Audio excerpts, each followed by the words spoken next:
Hi hello everyone, welcome to our channel. நம்மளோட channel name என்னன்னா stories here. இன்றைக்கி நம்ம பார்க்க போகிறது எஸ்சிஐ பிஎல் நாவல். அதில் ஆல்ரெடி நான் 6 சாப்டர்ஸ் போட்டுட்டேன். இப்போ 7வது சாப்டர் தான் பார்க்க போகிறோம். அதுக்கு முன்னாடி உங்களுக்கு ஏதாவது பிஎல் நாவல்ஸ் பார்க்கணும் கேட்கணும்னு தோணுச்சு அப்படின்னா நீங்கள் கமெண்ட்ஸில் கமெண்ட் பண்ணலாம். நான் அதுக்கு வாய்ஸ் ஓவர் கொடுக்க ட்ரை பண்ணுறேன். இப்போ நம்ம டைரெக்டாக சாப்டருக்குள்ளே போகலாம் வாங்க. இப்போ ஊஓ கிட்ட ஜட்ஜவோ, நான் இந்த வேர்ல்ட்லேயே பெஸ்ட்டு கிரிமினல் சைக்காலஜிஸ்டில் ஒருத்தன், நான் கோர்ட்டில் போய் நீ பைத்தியக்காரன் இல்லை அப்படின்னு சர்டிஃபிகேட் கொடுத்தேன் அப்படின்னா உன்னைய டைரெக்டாக ஜெயிலில் போட்டுருவாங்க. மெடிக்கல் ஹாஸ்பிட்டலில் போய் ட்ரீட்மெண்ட்டுக்காக உன்னை அங்கே விட மாட்டாங்க அப்படின்னு பயமுறுத்துவான். அதை கேட்டோடனே அவன் பயந்து உண்மையெல்லாம் சொல்ல ஆரம்பிச்சிருவான். அவன் என்ன சொல்லுவானா, நான் கடவுளுக்காக தான் ஒர்க் பண்ணேன், கடவுள் சொன்ன ஆர்டர்ஸ்லாம் தான் நான் கேட்டு நடந்துக்கிட்டேன் அப்படின்னு சொல்கிறான். அதை கேட்டோன்னே பாயு டங்க்கு குழப்பமாயிரும். உடனே ஜன்ஜாவோ கிட்ட திரும்பி பார்த்துட்டு அவன்கிட்ட ஒரு பார்வை விடுவான். அந்த பார்வையே கேட்கும், நீ ஷோர் தானா இவன் பைத்தியக்காரன் இல்லாமல் ஒரு நார்மலான மனுஷன் தானா அப்படிங்கிற மாதிரி அந்த பார்வை கேட்குது. ஆனால் அதுக்கு ஜன்ஜாவோ பதில் சொல்லாமல் ஊஓ சொல்கிறத கேட்டு அவனோட முகம் சுருங்கிரும். அதுக்கப்புறம் அவன் கேட்பான் ஊஓ கிட்ட, ஜன்ஜாவோ நீ கடவுள்கிட்ட ஒர்க் பண்ணுற, ஒன்றை தவிர்த்து வேறு யாராச்சும் கடவுள்கிட்ட ஒர்க் பண்ணுறாங்களா அப்படின்னு ஜன்ஜாவோ கேட்பான். அதுக்கு ஊஓ சொல்லுவான், ஆமாம் ஒர்க் பண்ணுறாங்க. கடவுளுக்கு கீழே ப்ரைஸ்டுக்கு கீழே ஏஞ்சல்ஸ் கீழே டிசிபிள்ஸ், நான் டிசிபிள்ஸில் ஒருத்தன் அப்படின்னு சொல்கிறான். அதை கேட்டோன்னே பாயு டேங்க்கு சிரிப்பு அடக்க முடியல. ஓ, நீ சொல்கிறத பார்த்தா நீ ஜீசஸ்க்கு ஒர்க் பண்ணுறியா அப்படின்னு கேட்குறான். அதுக்கு ஊஓ இல்லை, எனக்கு ஜீசஸ் கிறிஸ்து மேலெலாம் எந்த நம்பிக்கையும் இல்லை அப்படின்னு வேகமாக தலையாட்டுறான். அதுக்கு நம்மளோட ஜன்ஜாவோ நீ சொல்கிறதெல்லாம் பார்த்தா உங்கள்கிட்ட ஸ்ட்ரிக்டான ஹைராரிக்கி இருக்கும் போல். இந்த ஒர்க்கு நீ பண்ணுறேன்னு சொல்கிறல்ல, அது எப்படி நீங்கள் அந்த ஒர்க்கை ஒவ்வொருத்தங்களுக்கு டெலிவரி ஆகி எப்படி பண்ணுவீங்க அப்படின்னு கேட்குறான். அதுக்கு ஊஓ சொல்லுவான், கடவுள் என்னென்ன ஆர்டர்ஸோ அதெல்லாம் சொல்லுவார். ப்ரைஸ் தான் யார் யாருக்கெல்லாம் ரிவார்ட்ஸ் கொடுக்கணும், பனிஷ்மெண்ட் கொடுக்கணும் அப்படிங்கிறத முடிவு பண்ணுவார். ஏஞ்சல்ஸ் எங்களை மாதிரியான டிசிபிள்ஸ்கிட்ட கம்யூனிகேஷன் வச்சு இதெல்லாம் பண்ணணும் அப்படின்னு சொல்லுவாங்க. கடைசியில் டிசிபிள்ஸ் ஆன நாங்கள் தான் எல்லா வேலையும் செய்வோம் அப்படின்னு சொல்கிறான். அதை கேட்டுட்டு நீ இந்த எல்லா விக்டிம்ஸையும் கார் விட்டு ஏற்றுனியே, அதுதான் உனக்கு கொடுத்த டாஸ்கா ஆர்டரா அப்படின்னு பாயுட்டங் கேட்குறான். அதுக்கு ஊஓவும் ஆமாம் அப்படின்னு மண்டையாட்டுறான். உடனே பாயுட்டங் ஒரு பென் அண்ட் பேப்பர் எடுத்துகிட்டு, சரி உன்னோட எல்லா மெம்பர்ஸோடையும் பேர் வேணும் எனக்கு, அது அந்த காடோடதும் சேர்த்தி தான் அப்படின்னு சொல்கிறான். ஆனால் ஊஓ இல்லை, எங்களுக்கு நேம்ஸ்லாம் கிடையாது, நம்பர்ஸ் மட்டும்தான் அப்படின்னு சொல்கிறான். அதை கேட்டுட்டு பாயுட்டாங்கும் ஜன்ஜாவோவும் ஒருத்தங்க பார்த்துக்கிறாங்க. பார்த்ததுக்கப்புறம் பாயுட்டாங் டக்குன்னு அவன் சேர்லேருந்து எந்திரிச்சு ஊஓவுக்கு பின்னாடி போய் அவனோட காதை தூக்கி பார்க்குறான். பார்த்துட்டு ஜன்ஜாவோவை பார்த்து தலையாட்டுறான். இல்லை, அவன் காதுக்கு பின்னாடி எந்த நம்பர்ஸும் இல்லை அப்படிங்கிறதான் அதுக்கு அர்த்தம்.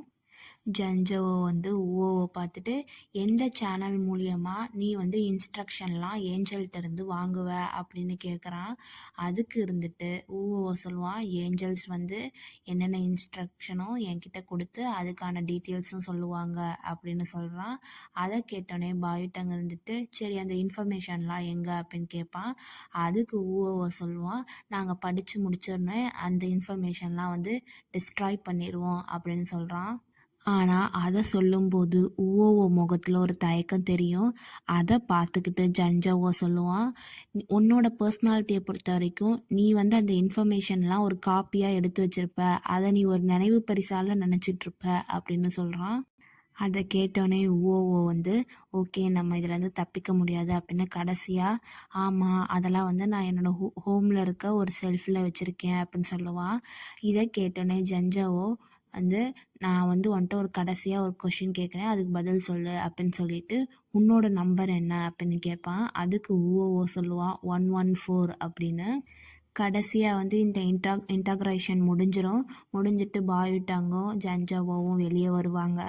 ஆல்ரெடி வந்து சன் வந்து செட் ஆகிருக்கும். ஆனால் பாயுட்டாங் வெளியே வந்தோடனே பவோசங்க்கு வந்து அதாவது போலீஸ் கமிஷனருக்கு ஃபோன் பண்ணி இது மாதிரி என்னென்ன டீட்டெயில்ஸ் வந்து இந்த இன்டக்ரேஷன் ரூமில் போச்சோ அதெல்லாம் சொல்லி அப்டேட் பண்ணுவான். அதை கேட்டுட்டு பவோசங்கு வந்து பாயுட்டாங்க்கு சர்ச் வாரண்ட் கொடுத்துருவான். நீ போய் ஊவோ ஹவுஸில் வந்து சர்ச் பண்ணிக்கோ அப்படின்னு. அதுக்கப்புறம் பாயுட்டாங் இருந்துக்கிட்டு வாங்சோவோக்கு ஃபோன் பண்ணி இது மாதிரி ஊவோ ஹவுஸில் போய் தேடிட்டு அங்கே இருக்க எல்லா பேப்பர்ஸையும் வந்து எஸ்சிஐக்கு கொண்டு வந்துரு அப்படின்னு இன்ஸ்ட்ரக்ஷன் கொடுத்துட்டு ஃபோனை வச்சுருவான். இதெல்லாம் முடிஞ்சோடனே பாயுட்டாங் வந்து காரில் ஏறிக்கிட்டே ஜன்ஜோவை பார்த்து கேட்பான், கிட்டி நம்ம போய் சாப்பிட்லாமா அப்படின்னு. அதுக்கு வந்து ஜன்ஜோவை வந்துட்டு ஓகே அப்படின்னு ஒரு மாதிரி சொல்லுவான். ஆனால் அவன் வந்து மைண்ட் வந்து இங்கேயே இருக்காது, எதையோ யோசிச்சுக்கிட்டே சொல்லுவான். அதுக்கப்புறம் அவன் யோசனையிலேருந்து வெளியே வந்துட்டு பாயுட்டாங்கிட்ட சொல்லுவான், அந்த ஊவோட பிஹேவியரை பார்த்தா அவன் வந்து மத நம்பிக்கையில் ரொம்ப ஊறி போனவனாட்டம் இருக்கான். இந்த கேஸ் வந்து நம்ம பார்க்குற மாதிரி சிம்பிளாக இல்லை, இது அதை விட வந்து வேறு லெவலில் வந்து டெப்த்தாக போகுது அப்படின்னு சொல்லுவான். அதை கேட்டுட்டு பாயுட்டாங் வந்து காரை ஸ்டார்ட் பண்ணிக்கிட்டே சொல்கிறான், என்னை பொறுத்த வரைக்கும் அந்த ஊஓ மைண்டு சரியில்லை, அவன் ஒரு பைத்தியக்காரன். அந்த ஆர்கனைசேஷனோ இல்லை என்னவோ அவன் சொல்கிறதோ அது வந்து ஃபுல்லாக பைத்தியக்காரனுங்க சேர்ந்த இடமா தான் இருக்கும். சரி அதை விடு, நீ என்ன சாப்பிட விரும்புகிற அப்படின்னு கேட்குறான்.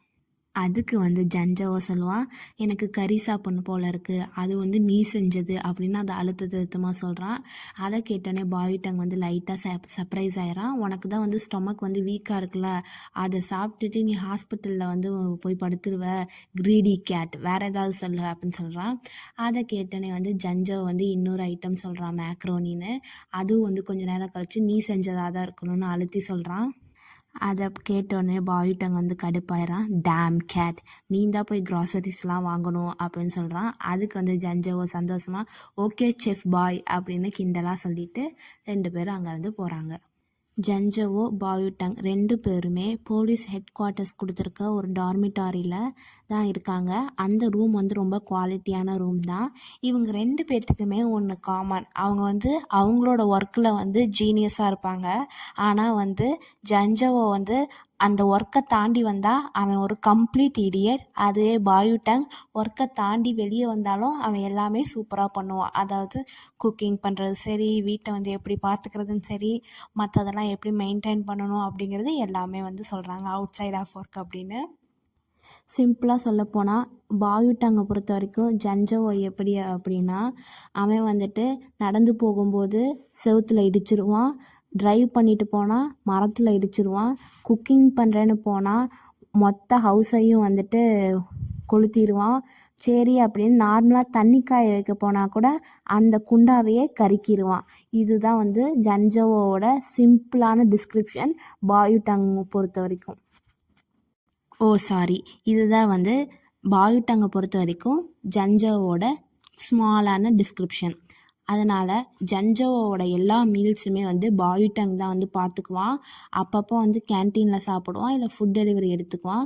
மற்றபடி வந்து பாயுட்டாங் வந்து ஜன்ஜோவோட எல்லா ஃபுட்டு வந்து ரிலேட்டடான மேட்டர்ஸையும் வந்து நல்லா உன்னிப்பாக கவனிச்சுக்குவான். பாயுட்டாங் வந்து இப்படி சமைக்கிறான் அப்படின்னா அதுக்கு உண்மையான காரணமே அவங்க அம்மாவோட மாமா பாயோட ஜீன் தான். ஏன்னா மாமா பாய் வந்து சூப்பராக சமைப்பாங்க, அதே மாதிரி பாயுட்டாங்கும் செம்மையாக சமைக்கிறான். எல்லாமே அவங்க அம்மா கிட்டேருந்து வந்து ஸ்கில்ஸ் தான். அவங்க அம்மா வந்து சொல்லப்போனால் 5 ஸ்டார் செஃப் மாதிரி அவ்வளோ சூப்பராக சமைப்பாங்க. இப்போ 2 பேருமே வந்து க்ராசரி வாங்குறதுக்காக ஷாப்புக்கு வந்துடுவாங்க. ஜன்ஜோ வந்து வேகமாக போய் ரொம்ப ஜாலியாக வந்து ஒவ்வொரு இன்க்ரீடியன்ஸாக எடுப்பான். அப்போ வந்து பாயுட்டாங்க்கு ஒரு கால் வரும். அவன் வெளியே கொஞ்சம் தூரம் நகர்ந்து போய் ஃபோனை எடுப்பான். எடுத்துகிட்டு ஒரு 30 செகண்ட்லேயே ஃபோனை வச்சுட்டு வேகமாக வந்து ஜன்ஜோவை எடுக்கிற பொருளாம் திரும்பி அதே இடத்துல வச்சுட்டு பிளான் வந்து மாறிடுச்சு அப்படின்னு ஜன்ஜோவை இழுத்துக்கிட்டு வெளியே போகிறான். அப்படியே வெளியே போகும்போது ஒரு கூல் ட்ரிங்க்ஸும் ப்ரெட்டு பாக்கெட்டும் வந்து எடுத்துக்கிறான். அதை ஜன்ஜோவோக்கு வந்து அதை கொடுத்துட்டு இதை சாப்பிடு அப்படின்னு சொல்லி 2 பேரும் காரில் இறங்கி மறுபடியும் அந்த ஜெயிலுக்கு ஃபுல் ஸ்பீடில் போகிறாங்க. ஆனால் நம்மளோட ஜன்ஜோவோ முகமே இப்படி வந்து நான் எவ்வளோ ஆசைக்கு வச்சேன், இந்த மாதிரி ப்ரெட்டை திங்கணும் அப்படின்னு ஆயிடுச்சே அப்படின்னா முகமே வந்து அப்செட்டாக இருக்குது. ஒன்ஸ் ஜெயிலுக்கு வெளியே வந்தோடனே கார்லேருந்து இறங்குறாங்க. அதே நேரம் கோங்ஸுனும் அவனோட கார்லேருந்து இறங்குறான். அவன் கையில் ஒரு பெட்டி இருக்குது. அதில் வந்து எல்லா விதமான டூல்ஸும் இருக்குது. இவங்க எல்லாருமே வந்து உள்ளே வேகமாக ஜெயிலுக்குள்ளே போகிறாங்க. அதில் வந்து எந்த ரூம்குள்ளே போகிறாங்க அப்படின்னா ஊவோவை வந்து அடைச்சி வச்சுருப்பாங்கள அந்த ரூம்குள்ளே போகிறாங்க.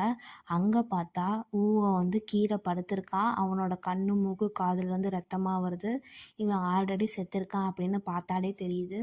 ஆனால் வந்து ஸ்ட்ரேஞ்சான விஷயம் என்ன அப்படின்னா அவனோட முகத்தில் எந்த வித ஒரு வலியும் தெரியல.